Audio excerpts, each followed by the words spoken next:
welcome to my channel. This is going to be part 3, working on the major scale, the different fingerings, different exercises. We had a C-type for D major, and then we had an A-type for D major. We're going up one more, we're in 7th position now, and it will be a G-type. So the G-type is as if I would have a G chord and I move it up using a bar chord like this to A, to B, to C, to D. And I know this is D because on my E string, if I go to the 12th fret, I know it's an E again, and I go down one whole step, it must be a D. So here's my Ds, here, here, and here. And in between those Ds, I can play a D major scale. So that goes like this. I'll play it.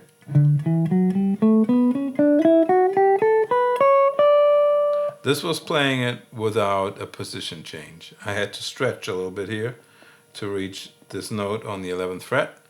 The other way a lot of people play this is like that.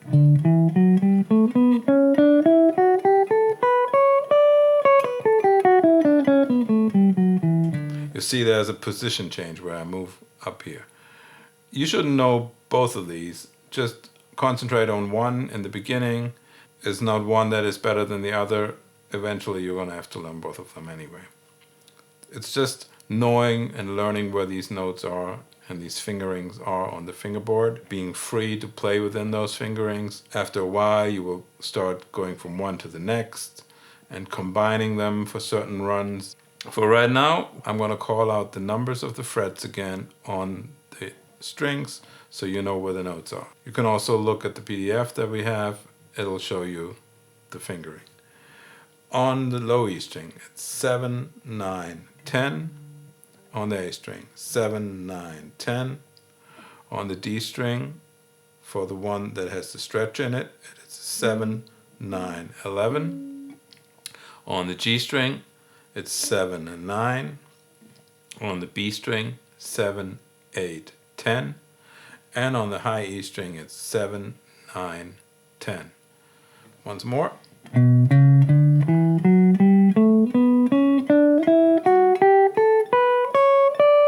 And if you want to do the other one that has the position change, you only have 2 notes on the D string.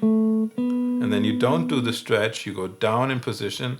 And on the G string, you play 6, 7, 9, and the same fingering, just one position back up on the B string. But that one you have in the other one too. It's just on the G string now there's 3 notes instead of having 3 notes on the D string as before. So learn either one. Learn this one. I'm going to start on D now because we want to relate all this to D major.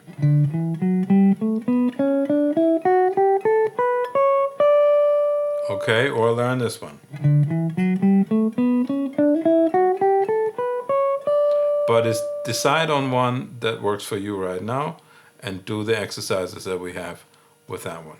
A good way to memorize this fingering is to see it as an enhancement of the pentatonic scale. Pretty much most of you know this fingering for a pentatonic scale. I teach my students 5 fingerings for the pentatonic scale, following the cage system, as you can see in some of my other videos. And then we work it out that we can see each fingering as a minor, which would be this, or as a major.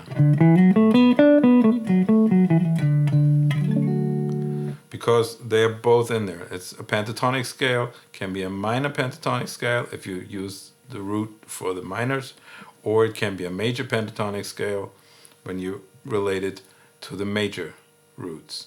A pentatonic fingering in itself can be major or minor, depending on what root notes you will relate it to. This fingering is usually pretty familiar to most guitar players, and you can see how it is inside of the major fingering, major scale fingering. If this is my whole major scale fingering, I can see, oh, okay, I'm adding notes. Like up here on the E string, I'm adding this note. And on the B string, I add this note. So instead of just having 2 notes on each string, like in the pentatonic, I have 3. And if I do the position change, I have another 3. And then this will be just like in the pentatonic. And again here, in the pentatonic I'd have only these 2, but for the major scale I add this one. And down on the lowest string it's the same as on the top. And the pentatonic I would have these. In the major scale I add this one. So it's a pretty good idea with all these major scale fingerings to start seeing the pentatonic scale fingerings inside of them. Then you can just mix that pentatonic scale in there and get a different flavor and go right back to your major scale because you see one inside of the other, or one being part of the other. So the exercise for this episode is playing thirds, playing a major scale in thirds. And it will be good for us to know what is a third.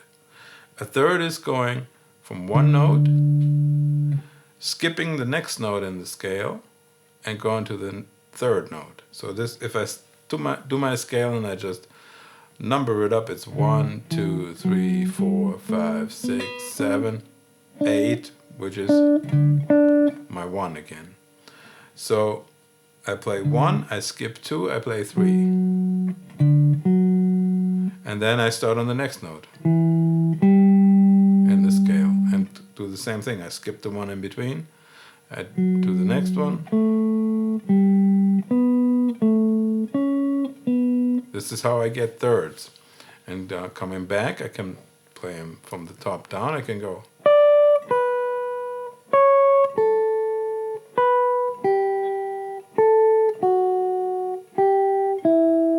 Now we want to do this with the metronome. And I will just play eighth notes going up in thirds. 3, 4.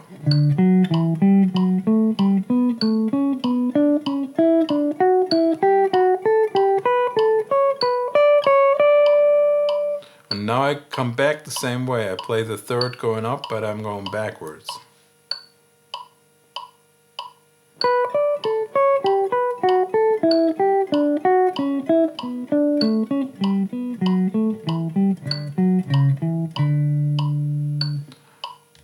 And I could turn this around. I could go up, but playing the third down.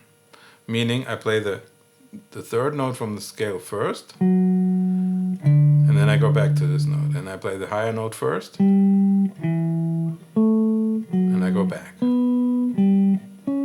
So that gives me thirds going down. 2, 3, 4.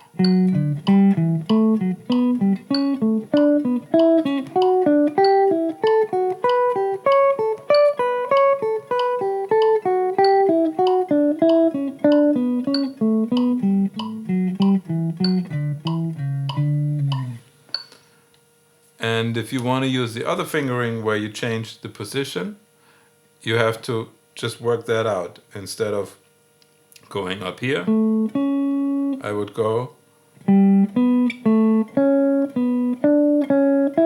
I have my third go from one string to the other instead of going here. And already this teaches you something again about the guitar, that you have that note and on the G string here, on the D string here. It's the same note. If I play a third, or I play a third like this.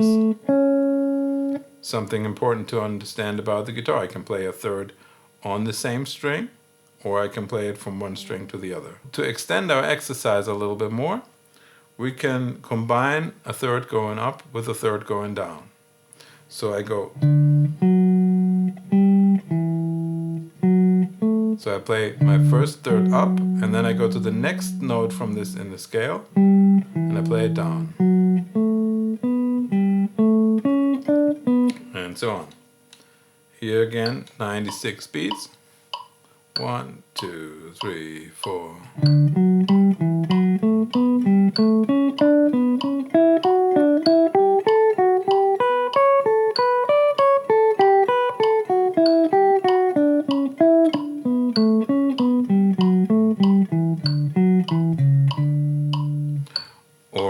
I switch it around, I do the one coming down first and then I go up. So that would mean I go down.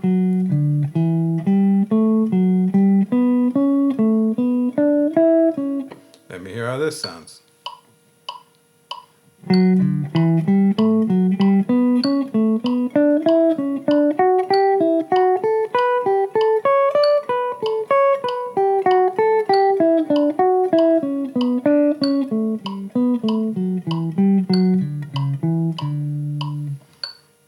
So this gives you a number of ways that you can play with those thirds. If you want to take it up in tempo, or if you think this is too fast, go slow, just go.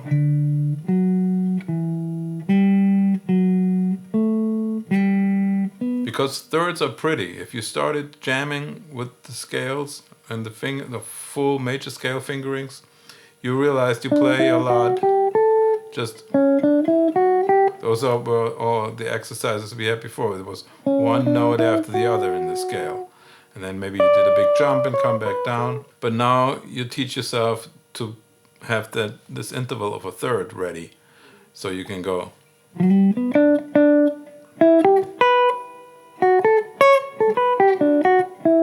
Those were all started with a little third skip in the beginning. And it will add to your melodic possibilities. Thanks for watching, and I'll see you next time.